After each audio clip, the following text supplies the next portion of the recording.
Hey everybody, it's Mark Patterson. I'm back again with another great episode of Finding Your Summit, all about people overcoming going adversity and finding their way. I stumbled over that a little bit, Kim. Anyways, before we get to our great guest today, I've known her for a spell here. I want to redirect you to my new website, www.markpattersonnfl.com. It's got a lot of great stuff, including my public speaking. I've got a new book out, Kim, right there, Finding Your Summit. We'll talk more about your books in just a few minutes.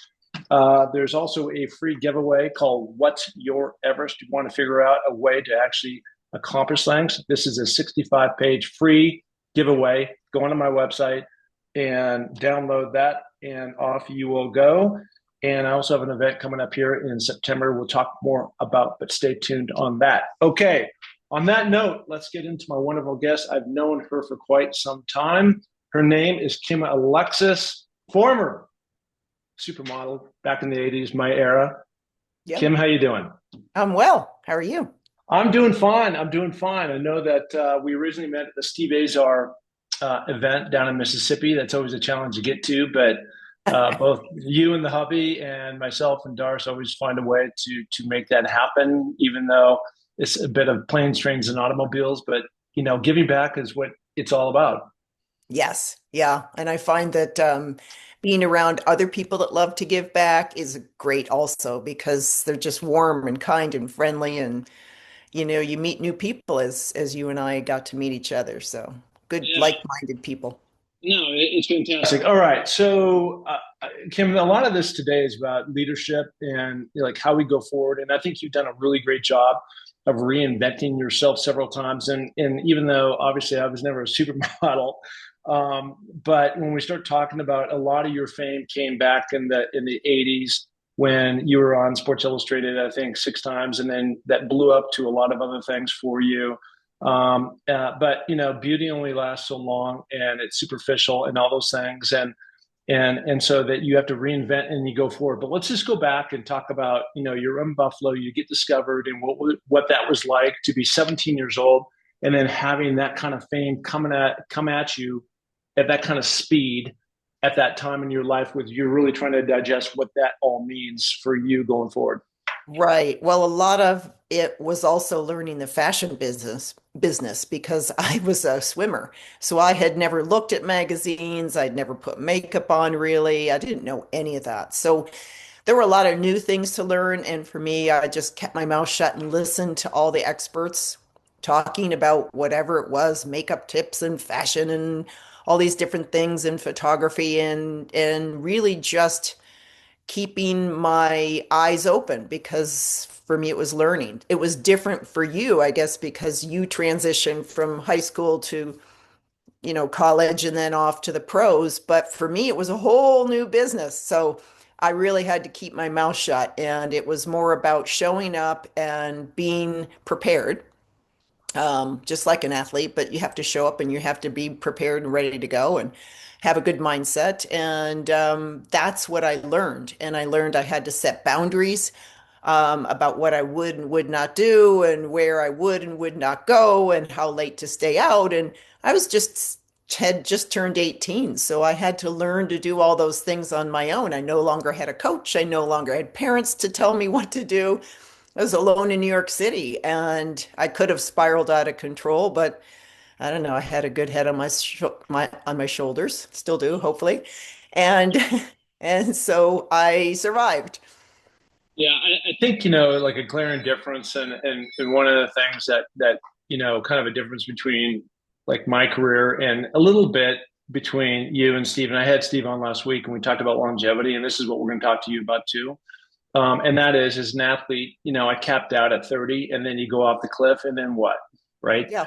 And with Steve, as it relates to being in the music business, and for you, there's no cap. I mean, there is kind of a thing where people decide whether or not they want to have you involved in their campaigns. And I know a gal that you had taken over in 1983, Lauren Hutton on Revlon, and it seemed like she was like kind of like the ageless wonder. And so it's all possible for older models, gals like you who've had an earlier, very successful career, keep going on. but it's very definitive. Not necessarily that at 30 every professional athlete goes off the cliff, but it was just like, okay, what are my life skills now? What can I do? And I was really good at catching the football. And beyond that, I didn't have a lot of value to offer to other people. So how did you evolve that? Well, for me, I think I pretty much retired from modeling at 26 because that was when my Revlon contract was done, my Ultima 2. And so then you try and go back to the regular modeling, which was a lot of catalogs and covers and things. And now, even though it was in the early 80s, now I have a brand. Yeah. And we back then didn't quite know what a brand was, right? But it was interesting because no longer was I doing these little catalogs all over the place because I was in a different position. So then you look around. So for me, I got an agent, so I got William Morris as my agency, and that was literary broadcasting, all the different divisions. And they had me go on a call to Good Morning America. So I showed up and sat down at a meeting and just talked to this one woman. And she's like, "So, do you want the job?" And I said, "Doing what?" She says, "We need a fashion correspondent." And I said, "Okay, I'll try it," because my parents had always raised me to just try new things. I was never really worried. I figured you could always just try, and if you fail and do something else, right? So that was my mindset. So I said, "Sure, I'll try it." She said, "Great, you're live on TV tomorrow morning." And I'm like, "Oh my goodness." So I just launched right in live TV with, at the time it was Charlie Gibson, and Joan London was actually out on maternity leave, and went on television and they introduced me. And so I did weekly spots for the fashion segments once a week for 3 years. Good for you. And while we're on the kind of whole broadcasting thing, I did read that you were on Oprah. I wanted to just hear about that because I saw this segment with Oprah last night.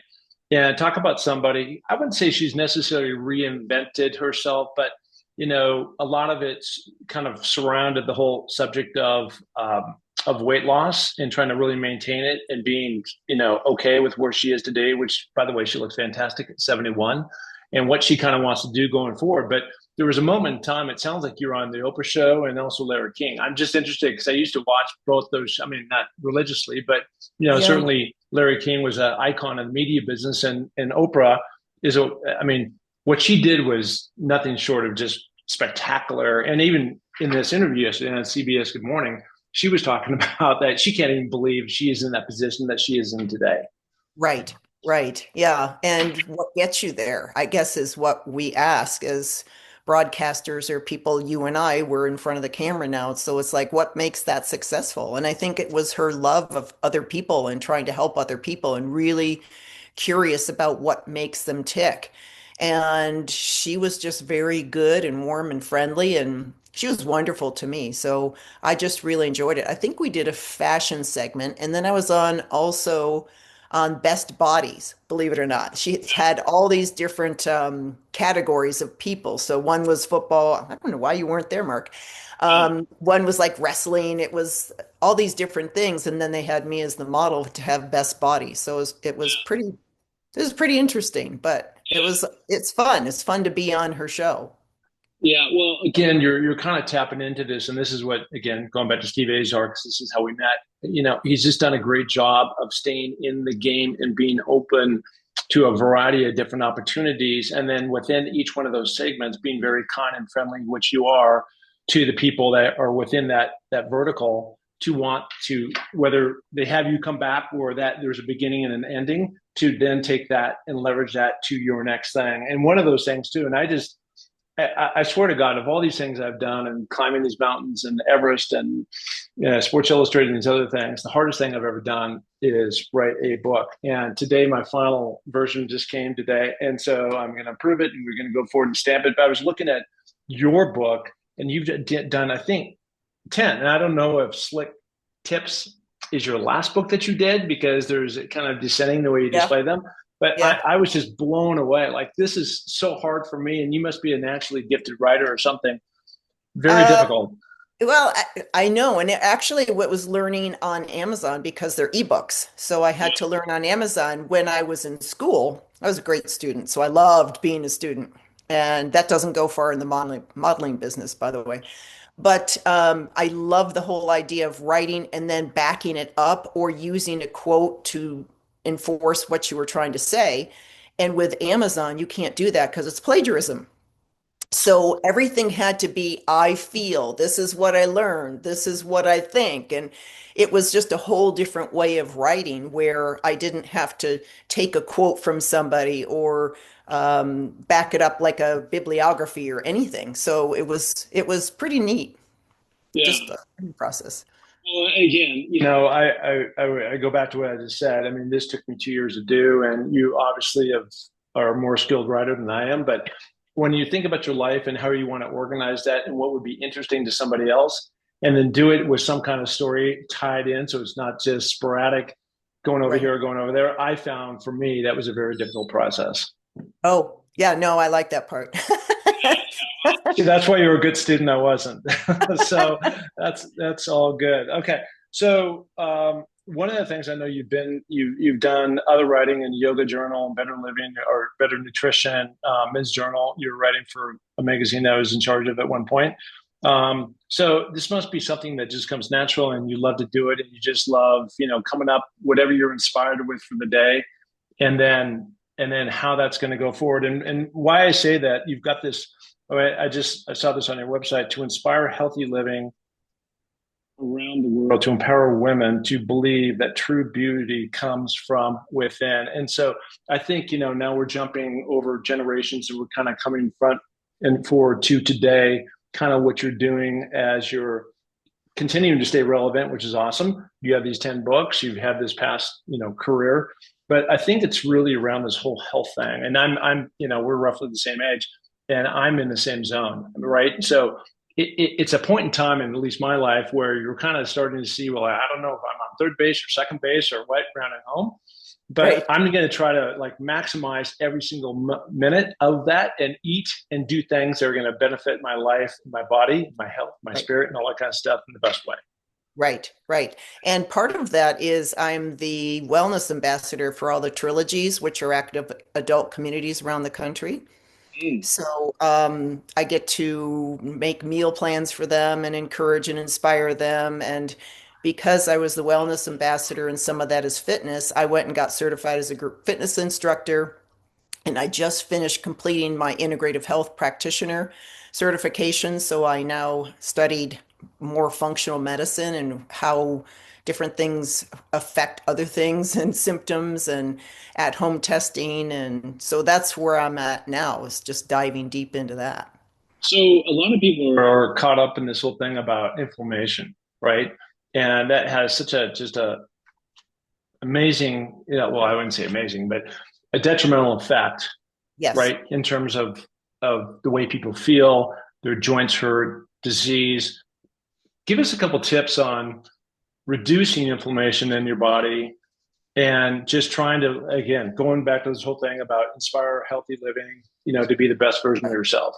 Right, right. So part of inflammation is what you're eating. So certain foods are inflammatory, like your wheats and your red sauces and like tomatoes and your nightshades. So I stay away from that if I'm achy.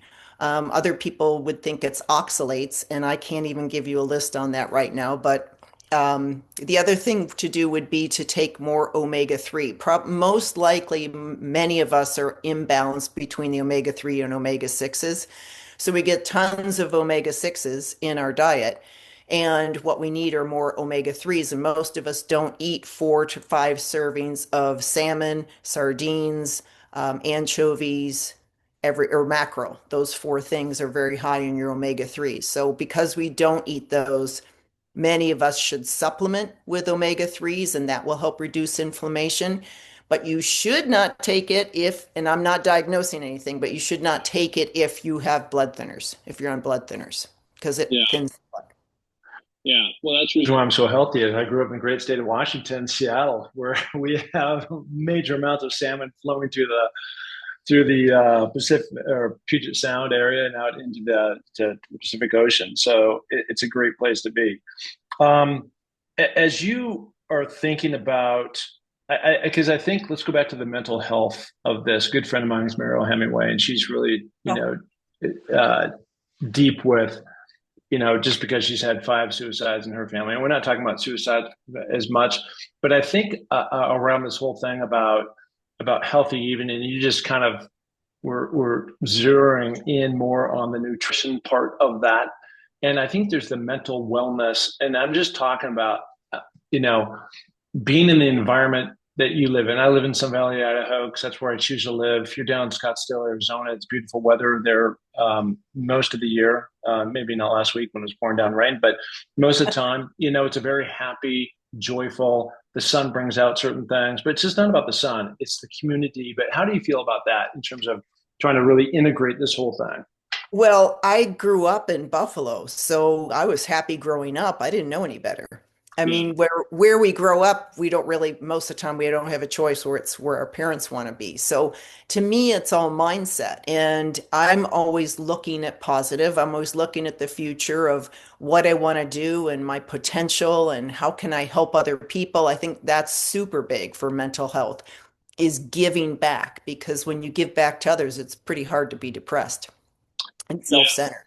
Yeah. I'm also very good, I've learned at compartmentalizing. So I'm right now struggling with my parents. My dad's just gone downhill pretty quickly and just came home yesterday from moving my mother. And it's upsetting. It's upsetting seeing my dad, and he's disoriented and angry, and he's in a memory care unit now, and it'll make me cry if I think about it. But I have to compartmentalize that because life moves on. And yes, I love my parents, but I can't dwell on that. I don't mull over things. I like set them aside on a shelf and pick them up when I need them or need to take an action item, but I can't just sit there and soak in all that grief or all that hurt or whatever it is. So life goes on, and I think that's huge for me is compartmentalizing. Yeah, good for you. And that's certainly a talent. I'm the same way. And my mother is 91, and we call her Mary Poppins because she's got a lot of energy and high. But like a lot of people over 90, she's starting to really lose a lot of her short-term memory. And so, for the last year, we've been trying to move her into just a assisted care. She can still be on her own, but there's a social community, and they cook meals and everything else. And every single time my sister and I went to go address that, it was a battle. It was a battle. It was a battle, and you know, angry. And finally, I just like, I don't want to do this anymore. And she's lived an amazing life, 90 Yeah. years of just, well, 91 years of just, doing a lot of things and going places. And she was a teacher for many of those. And if she falls down and that's it, then she did what, and she went out how she wanted to go out. But I'm certainly not going to fight that. But it is hard because it's just a reality. In her mind, she thinks she's just normal. In everybody Yeah. else's mind around her, it's just like forgetting this, and we don't want her to like leave the burner on and the house burns down, or something like that. So Yeah. Yeah. yeah.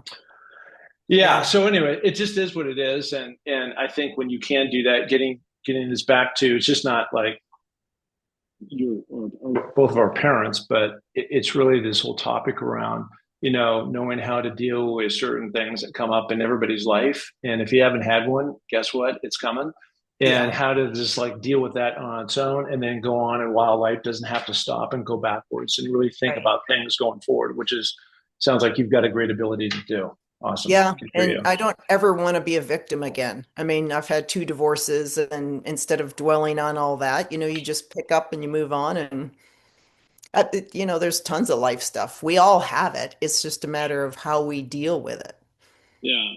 So when like on a day-to-day basis for you, what does that look like for you? Because I know everybody's got something slightly different, but between when you wake up and you have your nutrition, you probably sleep is important to you, and then Yes. again, I've been down close to where you live, and there's a lot of amazing hiking, there that you can go out, and I'm sure, especially as it gets towards the summer, you want to get a lot of that done in the morning, and then as you kind of then migrate inside where there's air conditioning, it's much more comfortable. But day to day, how do you balance that all out?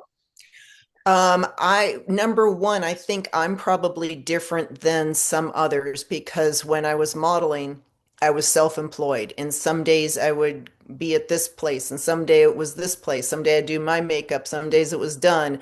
Never knew what lunch was. So I became very good at adapting and not necessarily having to have a routine. And so I find that I'm a pretty much of a free spirit at home, and I know I have certain things I want to get done in a day. And so I'll have my exercise clothes on. I have to walk the dog in the morning. He always wants to go out, super early. But it's just knowing what you have to do for that day and then getting that list accomplished. But I don't sometimes do it in an order. Like today, it was like I didn't wash my face until 9 a.m. And sometimes I do it at 5 a.m. And I don't know. It's just for me, I just know there's things to do and get them done. Okay, so well, we're staying on this subject. 2026, we put 2025 to bed, right? And Yeah. and that was that. And as we move forward, do you have any new projects? Do you have another book number 11? Do you have a TV show you're taking over NBC or something? I mean, what? Tell me what you're doing because you've done so many things. I'm actually starting new businesses. I opened a new LLC this morning, and I'm starting a podcast within the next month or so. So I'll have to have you on mine. And then I'm also starting a subscription-based, I guess, I don't even know what you call it, where you can buy health and wellness, different ideas of how to change your life or tweak things. And, we're working on that. I have a nutritionist friend of mine who's very good at all that. And there's some things I'm not good at. So some of the administration stuff I'm not good at. And my husband, Jeff, has been teeing up while I was moving my mother, teeing up all of the podcast stuff and talking to the producer and getting everything ready. So I've learned that I'm not good in doing it all and I don't need to do it all. So we're delegating and finding that that frees me up to be me and what focus on what I'm good at. And so I just love being in front of the camera. I've Yeah, always been a ham. well, no, you're good at it, and the camera loves you. So, good on you for that. And Jeff, your husband, by the way, is a good guy. So Yeah. he's a great partner to have out there for you. So Yeah. I'm happy. I know both you guys equally, and it's just fun to see a partnership that works. Yeah. Yeah. Yep. And to be happy, being happy is amazing. It's I know it is. I know. I mean, I've got a great situation, here in Sun Valley as well. I think that the gap, the word that you were missing, that you were looking for, was you were creating these online courses, and so that's going to also be, Well, something. I'm creating subscriptions and then I'm doing online courses. So I want to do a teaching course, sorry, do a teaching course also, but there's a subscription base where people can subscribe and we'll teach them how to go grocery shopping or clean their pantry and eat clean or how to identify toxins in cleaning products. Keep hitting the Right. it's like I'm on a seesaw. So just identifying how to clean up your life, basically. Yeah, I love There's that. so many Okay. areas. As you know, we're surrounded by toxins, and some we can do things about, and some we can't. And then Well, the integrative health helps. The integrative health helps because if you need at-home testing to figure things out, like I did the hair mineral analysis test where you take the hair from the back of your head and found that I was super high in mercury. And so we learn in class that mercury is found in big concentrations in tuna, tilefish, sea bass, and what's the other one? Swordfish. So staying away from that and trying to dump the heavy metals. So there's different programs and detoxes you can do. And so just having people, I mean, there's so much information out there, but some people do trust what I have to say because there's living proof because I'm 65 and, haven't done any surgeries and this is what it is, So we all want to look and feel, as you said, young and be mobile and fluid. And my big judge is whether I can get off the ground without pushing. Right? Have you ever done that where you're sitting like crisscross and you just try and get up? That's hard. Yeah, that's a hard move. Yeah. It is, but we used to be able to pop right up, and now my knees are a little creaky, and it's like, okay, how do I get rid of that? Yeah. So just trying to stay young and mobile. That's what we're all trying to do. Well, it's similar to what you just said about, well, I was talking about Oprah and, she was talking about on CBS this morning, how great she feels at 71. And I feel the same way. I know you do too, from what you just said. And again, having a healthy body. I mean, so much of it is about the way you want to live your body. And I wouldn't call them sacrifice, but the discipline of not staying down till all hours like, you could when you're 20 and drinking amounts that you shouldn't be drinking and having moderation within all the food groups and the drink groups and all that kind of stuff that you Yeah, have. And, and then exercising and putting that, and then surrounding yourself with people that really support you in a way that you can thrive, that are right. out there. And I think, well, I don't think I know for you, it's just been nothing but a win-win-win. I don't know, the last 20 years or 65 years or where that starts or begins, or there's cutoff points, but at the end of the day, it's where you're going, and where you're going is really positive and really wonderful. Yeah, yeah, I know. And I think that the enthusiasm you and I have for health and wellness and getting out there and being active and doing things hopefully rubs off on other people. Like, ooh, I want to be that way. Yeah. Or I want to start something new. Well, come join me anytime at 6 o'clock in the morning with a headlamp and go straight up the mountain, and you'll be right in there. All Oh, I right. would love So, that. where can people find you? So we're redesigning some of the website for the podcast, but I think it'll all link back to kimalexis.com at this point. And so Love the it. ebooks are on there. Some of my old blogs that I was writing when I was working with you are on there. And just different wellness tips are on my social media. So Instagram is _Kim Alexis and Facebook is the Kim Alexis. Cool. Love it. Love it. All right, everybody, go check out Kim. She is a breath of fresh air and positivity. And I like when I was going on checking, even though I know Kim, but I went onto your website and I checked it out. You've got a lot going on. You've got a lot of historical stuff, and it sounds like you've got stuff going out into the future, something to look forward to, and certainly something that we can all learn from. So thank you so much for coming on. Yeah, thank you. All Well, right, there she is, the one, the only Kim Alexis. Thank you.